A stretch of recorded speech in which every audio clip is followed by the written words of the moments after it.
Zoom नहीं है, zoom मत करो। मतलब चल रहा है।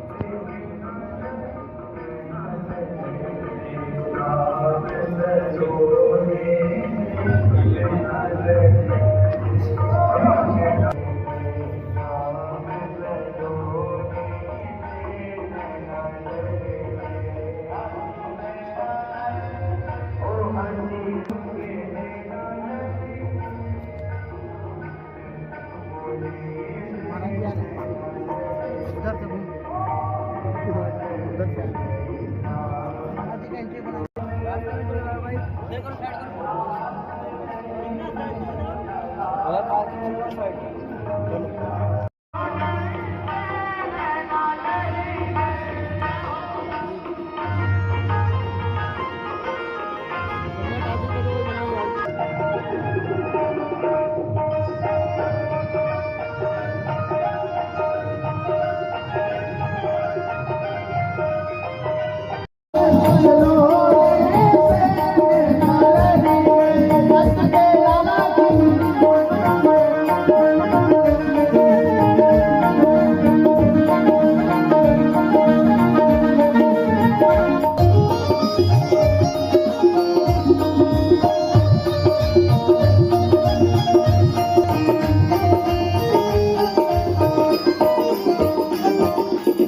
ये आपे तन मन मारो, ये आपे तन मन मारो, ये आपे तन मन मारो, ये आपे तन मन मारो, वो तन मन मारो, तन मन मारो,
दर्शकों को दर्शाया है बात के लिए क्या प्रसंग है?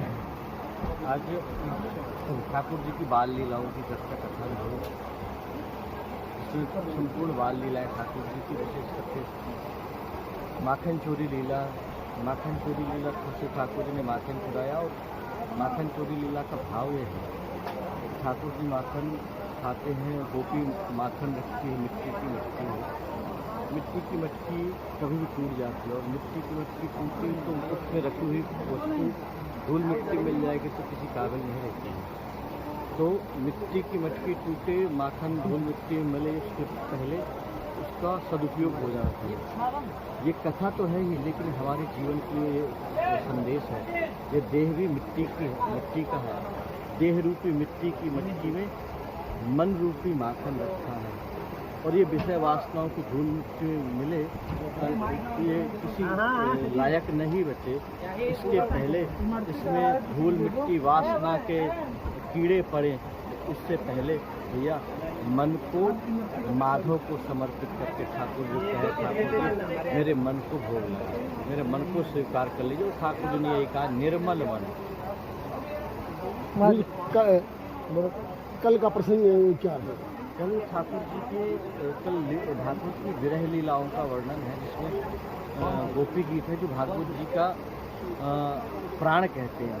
रास पंचाध्यायी जो है, द्वादशांग जो श्रीमद् भागवत है, ये ठाकुर जी का श्री विग्रह कहते हैं। और उसमें जो ठाकुर जी का जो हृदय है, वो भागवत का दशम स्कंद ठाकुर जी का हृदय है। और उसमें भी जो पंच प्राण हैं, वो रास पंचाध्याय के 5 प्राण हैं। और जो गोपी गीत है वो आत्मा का नाम है। तो कृष्ण की आत्मा का नाम, जो गोपियों ने जो भाव से पुकारा, जो एक हृदय से एक आवाज़ आई, करुण क्रंदन हुआ, वो गोपी गीत है, जिसमें ठाकुर जी को हृदय से पुकार किया गोपियों ने, ठाकुर जी वहाँ पर आए। तो मथुरा गमन इत्यादि प्रसंग है, ठाकुर जी का रुक्मिणी विवाह है भी है। इस प्रकार से बहुत रसात्मक कल चर्चा है, विरह की बहुत कथाएँ हैं। इस प्रकार से आप सब आएँ। और आप कहाँ से? मैं स्वामी राम की